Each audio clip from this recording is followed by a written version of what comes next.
Hey minions, welcome to Crank It Up. This is the Postmortem for Game 9, Minions of Cthulhu and Nancy, the number 2 seed, versus Kung Fu Fighting Samurai, the number 31 seed. Before the match, 54% of people favored Minions of Anansi versus 46% favoring Kung Fu Fighting Samurai. Minions of Anansi won in Game 3, which may have surprised people. I suspect that the 54% polling would come as a surprise, and it does surprise me a little bit, but I don't think the number is as low as it should have been. I think it should have been somewhere in the 60% range, probably around 65%. I bet people would have thought that they would be 70 or higher, but there are some particular nuances about this matchup that give Kung Fu Fighting Samurai a little bit of an edge, more than many people would realize. Yes, Minions of Cthulhu Nancy is incredibly powerful, and they can absolutely flood people with madness, but there are some things that could easily get overlooked, and that will help explain what happened in Game 2, and why I think that this going to 3 games, and possibly even having the Kung Fu Fighting Samurai winning out in the end, is a lot more plausible than people would realize. So let's talk about this game. And I'm going to be focusing mostly on Game 2, but I also want to highlight the matchup overall. Before it happened, before we even had made the assignments, there's a conversation between Turing Jedi and I where we were thinking about, does KFF have any chance at all? And our original reaction was that no, they didn't. But we did our due diligence and we really started to think about it. And that's when we realized that they actually might have a chance, and a better one than people would think. It wasn't significant enough that we would actually seriously consider picking them on our brackets, but it was significant enough that we gave it serious, that we got pause, and we knew that they could do some damage if a couple of things went their way. The most obvious thing is the power counters. Anansi can generate power counters, which the Kung Fu fighters can steal. This is pretty important for a couple of reasons. Number one, Asibo and the Python, their abilities are mandatory. I can definitely control, as the opposite player, when the Python is going to trigger. And Asibo is going to trigger anytime that there's a large madness dump into my hand. Well, the Kung Fu fighters can steal those counters. Any counters generated with Pot of Beans are also going to be stolen. One of the knocks against Minions of Anansi is that Pot of Beans is one of their best actions to actually help, promote breaking a base. It's also necessary for them to increase their minions because they're less likely to be destroyed. But it's a catch-22. If I try and preemptively increase my minions to not only win the base or prevent the destruction, I might be giving away the counters and still having the minions being destroyed. That's something that you have to watch very carefully, and you may need to forgo those cards entirely, although it's really hard to forgo the 4s because they're one of your few minions. That leads to the next point. This team is already minion star from a quantity perspective, but also a circumstantial perspective. There are 4 Embora Hornets. You're not likely to want to use those as regular minions. You may be forced to because you have no other option, but in general, the preference is to react to using the other player's cards. You have 4 Servitors of Cthulhu, which are going to be destroyed, usually, to recur actions. Typically, the seal is broken because they like the VP farming aspect. So that's 8 minions that are pretty much taken off the board. You have your usual 3s, the 3 turtles, and then the 3 Cthulhu Chosens. But there's not much else after that. You have the big engine minions, which will want to stay out on a base. But again, the average minion quantity is lower. What that means is that the Kung Fu Fighter destruction can become very potent because it's very oppressive in 2 players. They do have 2 copies of Corruption, which can help with that, but there's only so many minions that you can destroy, and it doesn't answer the action destruction, because the Kung Fu fighters can attack you with minions, or they can attack you with actions. They have both options. They also have to contend with the fact that Kung Fu Fighting Samurai can destroy at the last second, whether it's Lady Whirlwind with the talent and expert timing, whether it's with Heart of Battle, the samurai card to initiate a duel. They could potentially avoid the duel with Feather Gifts, but you may be able to know if that's in the discard pile or if that's in your hand. you may be more or less insulated from it unless collecting stories is going to come into play. The story of Game 2 was that it needed a perfect storm, and it happened, but let's talk about that perfect storm. When trying to evaluate whether or not Kung Fu Fighting Samurai has a chance in this matchup, you need to think of it like a math problem, because it is. Think of the classic math problem. You have two trains approaching from opposite directions. One's going at speed x, one is going at speed y. At what time are they going to intersect in the middle? There's actually three trains in this problem. How fast can Kung Fu Fighting Samurai score points? You can't stop the madness. The madness is the second factor. The madness loss is coming. How quickly are you going to accumulate negative madness points?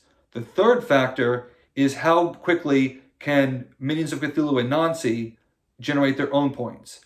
For Kung Fu Fighting Samurai to win, they need to maximize the first one, try to minimize the second, and hope that A minus B is greater than C, because they're likely to lose on the madness tie. What can they actually affect? They have good draw, but they generally need circumstances in order to activate it, like the Samurai Chan. But it's still fairly good draw. And madness could be a source of draw as well. And we actually did see some copies of using madness to draw two cards to try to accelerate the game plan. You can't really focus too much on giving away the madness because it's not going to stop. So they could influence the first to an extent, but they can't really influence the second. They don't have a lot of extra action plays. So if they have nothing else to do, they can give the madness away. It may be better served using it to draw two cards. Where they could really influence the game is actually in the third part, in being able to deny points to the other player by means of destroying their minions. And we saw this.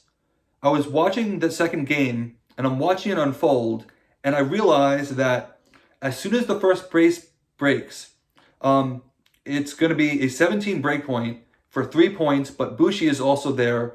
It's going to be 4-0 at the start of the game. And it's also significant because it's Island Chain, which is going to bring in 2 additional bases. Now, normally, I would absolutely hate Island Chain, but this is the one case where I think it actually made a massive difference, because there are so few minions in Minions of Cthulhu and Nancy that they can't spread out easily well. If they're forced to spread out, they're only going to have 1 or 2 minions at most. But what the Kung Fu Fighting Samurai do is they pivot really well, typically with yokai attack. They can start staging themselves on bases using their power counter transference to move counters to where they need, destroy a minion, and all of a sudden they're attacking a base and you don't know really what they're targeting. Having that extra base matters very significantly for this team because of their pivoting strategy. But also, they're up 4 points to 0. Yes, there's madness to contend with, but if you look at the score, they only win by 1 point. They win by a score of 12 to 11, and that point is the point that was denied off Island Chain. At the 4-0 mark, I started to wonder, depending on how this shakes out, I actually think that the best case circumstance will happen. I'm iffy at that point, but I think it could work out.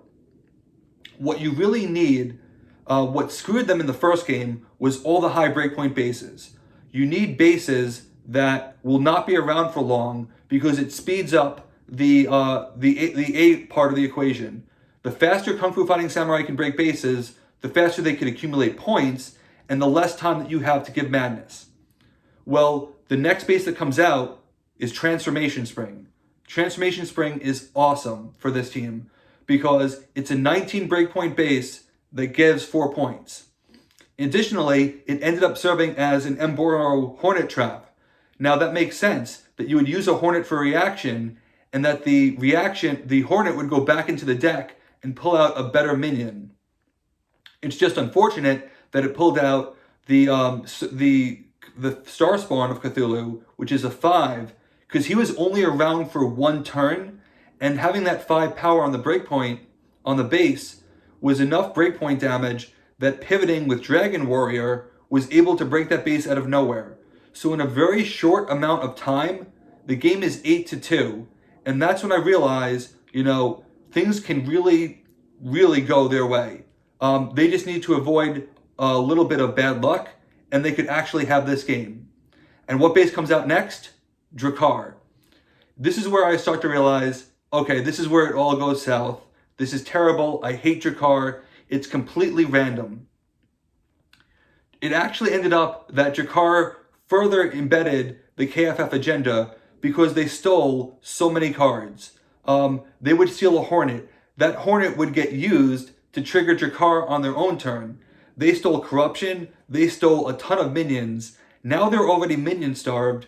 At this point, you have to start VP farming yourself.